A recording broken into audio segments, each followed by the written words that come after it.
നിങ്ങളുടെ കുട്ടിക്ക് വായിക്കാൻ ബുദ്ധിമുട്ടുണ്ടെങ്കിൽ നമ്മൾ ചെയ്യേണ്ട ഒരു കാര്യം എന്താണെന്ന് വെച്ചാൽ അമ്മയും മോളും ഒരുമിച്ചിരിക്കുക, അല്ലെങ്കിൽ അമ്മയും മോനും ഒരുമിച്ചിരിക്കുക. എന്നിട്ട് ആർക്കാണോ വായിക്കാൻ കിട്ടാത്തത് ആ കുഞ്ഞിനോട് ആദ്യം സ്നേഹത്തോട് നമ്മൾ സമീപിക്കുക. അതിനുശേഷം കുട്ടിയെ ഓരോ വരികളും വായിച്ച് കേൾപ്പിക്കുക. അതിനുശേഷം മോനോടോ മോളോടോ വായിക്കാൻ പറയുക. അവർ അങ്ങനെ വായിക്കുന്നുണ്ടോ എന്ന് നിങ്ങൾ നിരീക്ഷിക്കുക.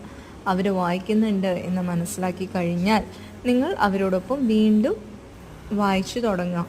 അവർക്ക് കിട്ടാത്ത വരികളുണ്ടോ എന്ന് നിങ്ങൾ ശ്രദ്ധിച്ച് അതിലൊരു പെൻസിൽ വെച്ച് മാർക്ക് ചെയ്യുക. വീണ്ടും ആവർത്തിച്ച് വായിപ്പിക്കുക.